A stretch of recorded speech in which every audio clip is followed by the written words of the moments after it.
Hi everyone, welcome to me and mommy. This is me Shaili and I hope कि आप सब लोग safe होंगे अपने अपने घरों पर।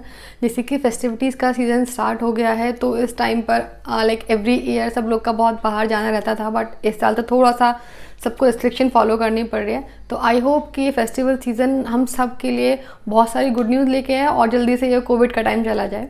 तो अब हम आते हैं अपने वीडियो के टॉपिक पर, जो कि है बच्चों की फ़िज़िकल ग्रोथ में क्या क्या मेजर माइलस्टोन होते हैं, कब कब बच्चे उसको अचीव करते हैं और आप उसमें कैसे बेबी को हेल्प कर सकते हैं।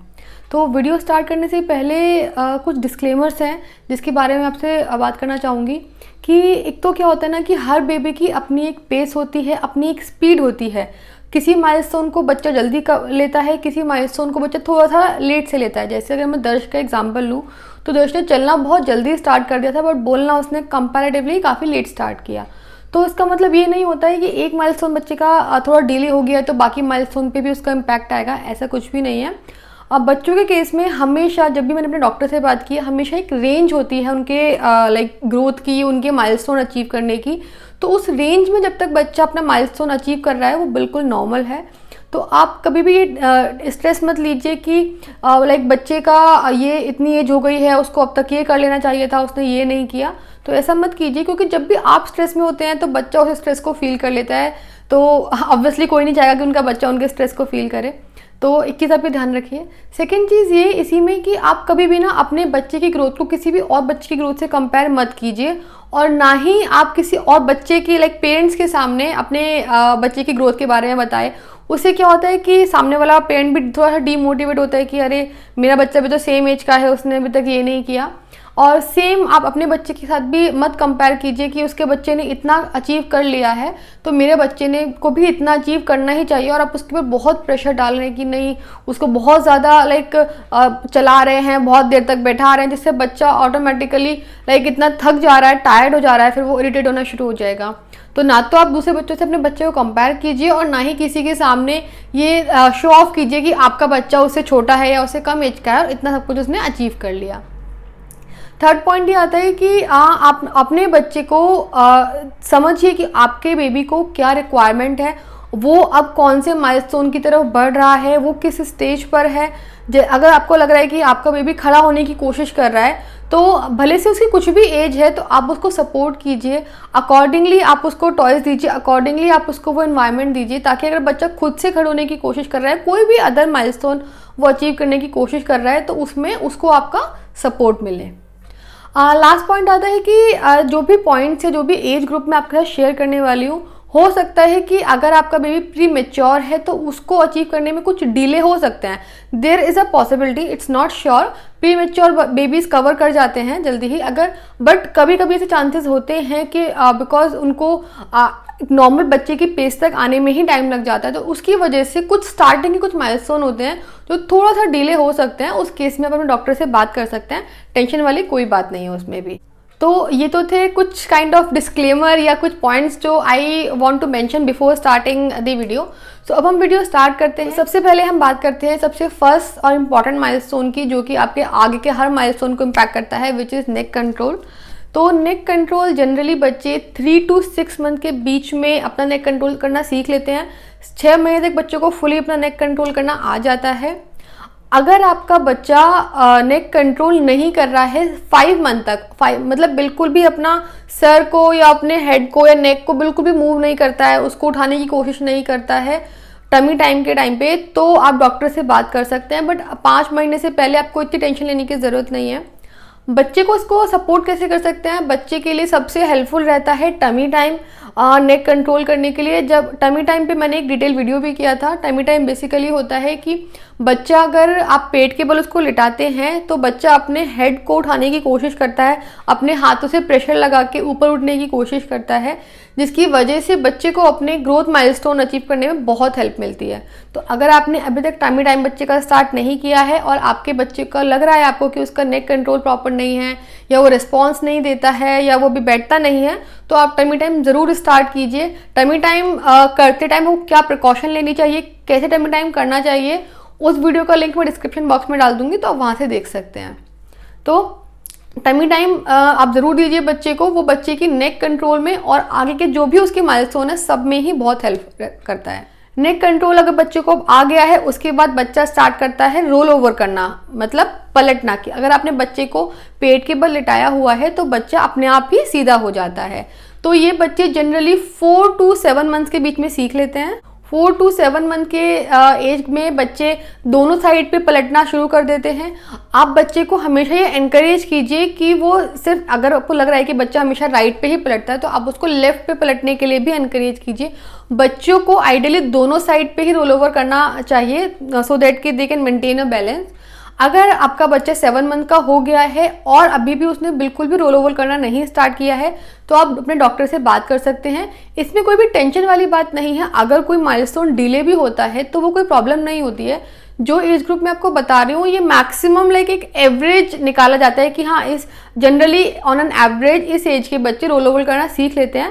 बट कभी कभी हो सकता है कि बच्चों को राइट एक्सरसाइज या राइट इन्वायरमेंट नहीं मिल पा रहा है, तो उस केस में आप अपने डॉक्टर से बात कर सकते हैं और अकॉर्डिंगली कि डॉक्टर कुछ भी अगर एडिशनल बताता है तो अपने बच्चे के लिए कर सकते हैं। नाउ बच्चे का नेक भी कंट्रोल करना आ गया है, उसको रोल ओवर करना भी आ गया है। अब बच्चा बहुत जल्दी ही आपका बैठने वाला है। तो जब बच्चा बैठता है उस टाइम पे बेसिकली जनरली बच्चे 5 to 9 मंथ के एज में प्रॉपर विदाउट सपोर्ट बैठना स्टार्ट कर देते हैं। लाइक धीरे धीरे पहले आप उसको सपोर्ट के साथ बिठाएं, फिर धीरे धीरे लाइक 10 से 15 मिनट आप डेली अपने बच्चे को एनकरेज करें बैठने के लिए। आप उसको अपनी गोदी में बिठा सकते हैं, कोई पिलो लगा के बिठा सकते हैं, बच्चे की कार सीट पे, हाई चेयर पे, इवन कुछ ऐसे पिलोज भी आते हैं जो बच्चे के बेसिकली सिर्फ सिटिंग प्रैक्टिस के लिए होते हैं। तो बेसिकली किसी भी तरीके से आप बच्चे को थोड़ा देर बिठा सकते हैं। तो जनरली 5 महीने से लेके 9 मंथ्स के बीच में बच्चा बैठना सीख लेता है।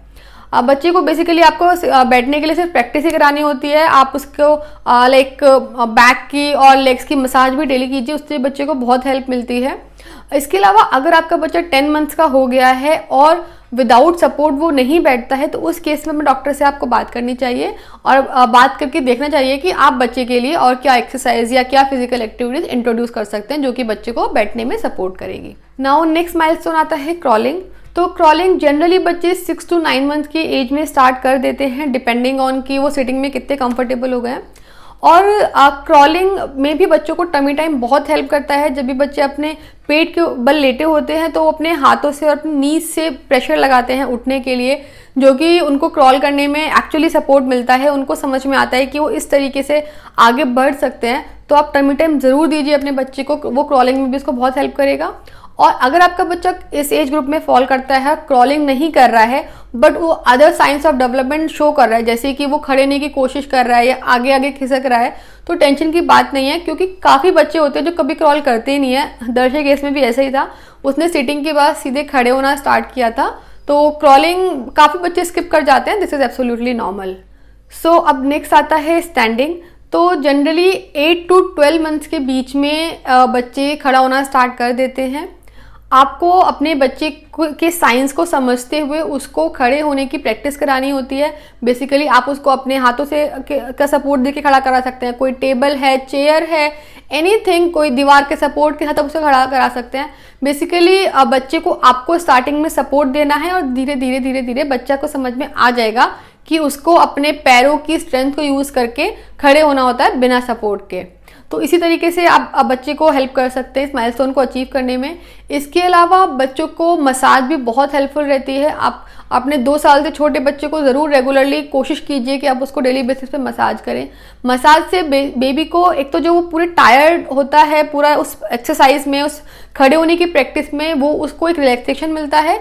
इसके अलावा जब आप बच्चों की पैरों की और बैक की मसाज करते हैं तो उनको एक फिजिकल स्ट्रेंथ भी मिलती है उससे। तो आप मसाज तो बच्चों को ज़रूर कीजिए।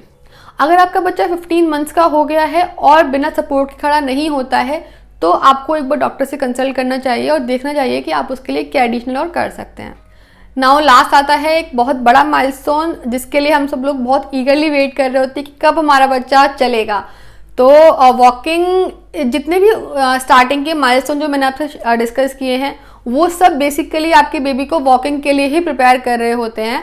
तो वॉकिंग जनरली बच्चे 9 to 15 मंथ्स के बीच में सीखते हैं। लाइक बच्चा आपका, अगर काफ़ी बच्चे ऐसे भी देखा गया है कि 9 महीने से पहले भी चलने लग जाते हैं, बट वो बहुत रेयर होता है। बट 9 to 15 मंथ की एज में बच्चे चलना सीख लेते हैं। और जो मोस्ट एवरेज बच्चे होते हैं, लाइक सबसे ज़्यादा बच्चे जो होते हैं वो 12 to 14 मंथ की एज में चलना सीखते हैं। तो काफ़ी लोग बार मैंने देखा है कि पेरेंट्स को मतलब बड़ा टेंशन होता है कि हमारा बच्चा 1 साल का हो गया, अभी भी चल नहीं रहा है। तो ऐसा कुछ नहीं है, लाइक काइंड ऑफ 50% से ज़्यादा बच्चे जो होते हैं वो 12 to 14 के एज ग्रुप में चलना सीखते हैं। आपको बस बाकी माइलस्टोन की तरह यहाँ पे भी अपने बच्चे को सपोर्ट करना है। वैसे तो वॉकिंग के लिए बहुत सारी चीज़ें होती हैं, बस मैं जो बहुत इंपॉर्टेंट है वो आपको बता देती हूँ, कुछ पॉइंट जो मैंने दर्शक केस में फॉलो किए थे। एक तो जब बच्चे को खड़ा होना आ गया है तो आप बच्चे को क्रिब में, बेड पे, कार सीट में, मतलब इन सब जगहों पे उसको कम रखिए। बच्चे को थोड़ा खुला छोड़िए बच्चे को, क्योंकि अब खड़ा होना आ गया है, वो अब कोशिश करेगा थोड़ा थोड़ा चलने की। तो जितना आप बच्चे को रिस्ट्रिक्ट करके रखेंगे, उसको बेड पे रखेंगे या उसको क्रिब में रखेंगे, उतना ही बच्चे को एक्सपोजर कम मिलेगा। तो ये मेरा पर्सनल प्रेफरेंस है कि आप बच्चे को थोड़ा खुला छोड़िए ताकि वो एनकरेज हो चलने के लिए। सेकेंड चीज़, आप इस एज ग्रुप में बच्चों को काफ़ी सारे ऐसे टॉयज़ इंट्रोड्यूस कर सकते हैं जो बच्चे को चलने में हेल्प करते हैं, सपोर्ट करते हैं। जैसे वॉकर होता है, कोई पुश टॉयज़ होते हैं। वॉकर को लेके काफ़ी सारे लोग आपको पढ़ने को मिलेगा कि काफ़ी सारे लोग मना करते हैं, बट मैंने यूज़ किया था, मुझे उसका कोई भी साइड इफेक्ट देखने को नहीं मिला। बट उसके साथ आपको थोड़ी सी प्रिकॉशन लेनी पड़ती है कि वॉकर बहुत ज़्यादा एक्सेस आपको यूज़ नहीं करना है। जैसे हम लोग क्या करते थे, लाइक अप्रॉक्सीमेट 10 मिनट्स मॉर्निंग में और अप्रॉक्सीमेट 10 मिनट्स इवनिंग में वॉकर में दर्श को घुमाते थे। इसके अलावा दर्श को हम बहुत ज़्यादा प्रैक्टिस कराते थे हमारे हाथों के सपोर्ट से चलने की, तो ताकि उसको ये पता रहे कि उसको बिना वॉकर के भी चलना है, वॉकर के साथ भी वो चल सकता है। इसके अलावा क्रूजिंग जिसको बोलते हैं, सामान को पकड़ के अपने आप आगे बढ़ना, तो टेबल को पकड़ के वो काफ़ी ज़्यादा प्रैक्टिस करता था चलने की। इसके अलावा बच्चे के सामने आप उसे कुछ टॉयज़ रख सकते हैं जिनको देख के बच्चा थोड़ा इनकरेज होगा आगे बढ़ने के लिए। स्पेशली अगर बच्चे ने क्रॉलिंग नहीं किया तो उस केस में तो ये बहुत ही मोटिवेशनल फैक्टर का काम करता है। बच्चे अपने टॉयज़ को देख के आगे आगे आते हैं। या इसके अलावा कोई टॉयज़, चलने वाले टॉयज़ आपकी जैसे जो चाबी वाले होते हैं, उन टॉयज़ के पीछे पीछे बच्चे जाने की कोशिश करते हैं। तो इस तरीके से आप बच्चे के ऐसे एज अप्रोप्रिएट टॉयज़ इंट्रोड्यूस कर सकते हैं जिनकी वजह से बच्चे को वॉकिंग में हेल्प मिलती है। अगर आपका बच्चा 18 मंथ्स का हो गया है और अभी भी अगर वो नहीं चलता है तो उस केस में आप डॉक्टर से बात कर सकते हैं और कंसल्ट कर सकते हैं कि आपको और बच्चे के लिए क्या एक्सरसाइज या क्या चीज़ें इंट्रोड्यूस करने की ज़रूरत है। यहाँ पे भी लेकिन आप ये ध्यान रखिए कि बच्चे को मसाज बहुत इंपॉर्टेंट है, क्योंकि वो अभी उसने चलना सीखा है तो उसकी बॉडी इतनी ज़्यादा टायर्ड हो जाएगी थोड़ी सी वॉकिंग प्रैक्टिस में ही, जिसको सिर्फ एक जो अच्छी मसाज उसको बहुत हेल्प करेगी उसको पूरा रिलैक्स करने के लिए। तो आप मसाज यहाँ पे स्किप मत कीजिए। तो इसलिए मैंने बोला कि 2 साल तक बच्चों को मसाज देना काफ़ी इंपॉर्टेंट रहता है, जिससे बच्चे को बहुत हेल्प मिलती है। So that's it for today's video. बहुत छोटा सा वीडियो था, बट आई थॉट के ये सारे क्वेश्चन हर पेरेंट्स को रहते हैं कि उनका बच्चा कब बैठेगा, कब चलेगा, कब खड़ा होगा। तो ये सारे क्वेश्चन मैं भी बहुत पूछती थी अपने डॉक्टर से। हालांकि दर्श ने बहुत जल्दी बैठना, चलना, खड़ा होना सब सीख लिया था, बट फिर भी आपको एक रहता है कि अब ये तो हो गया है, अब नेक्स्ट क्या होगा, कब होगा। तो आई होप कि इस वीडियो को देख के आपको थोड़ी सी हेल्प मिलेगी ये समझने में कि हाँ आपका बच्चा अब किस एज ग्रुप में फॉल कर रहा है, तो अब नेक्स्ट माइलस्टोन क्या हो सकता है, या अगर आपको लग रहा है कि उसका बच्चा चलने लग गया और आपका नहीं लग रहा है, तो इस वीडियो से थोड़ी सी आपकी टेंशन कम होगी, because I try to cover कि एक ऑन एन एवरेज बच्चे किस एज ग्रुप में क्या चीज़ें अचीव करते हैं। तो वीडियो अगर हेल्पफुल लगा हो तो वीडियो को लाइक ज़रूर कीजिए, चैनल को सब्सक्राइब कीजिए। इसके अलावा आप मुझे कमेंट करके ज़रूर बताइए कि क्या इस वीडियो में आपको कोई और क्वेश्चन है, क्या ये सारे माइलस्टोन में आप कुछ एलैबोरेशन चाहते हैं या कोई एडिशनल इन्फॉर्मेशन चाहते हैं। I would love to read your comments. And इसके अलावा आप मुझे मेरे सोशल मीडिया हैंडल पे भी फॉलो कर सकते हैं। वहाँ पे मैं मेरे बेटे दर्श के रेगुलर एक्टिविटीज़, उसके लाइक खाने की चीज़ें शेयर करती रहती हूँ, जिनको देख के आई एम श्योर आपको काफ़ी हेल्प मिलेगी, आपको काफ़ी पसंद भी आएंगे। So thank you for watching this video.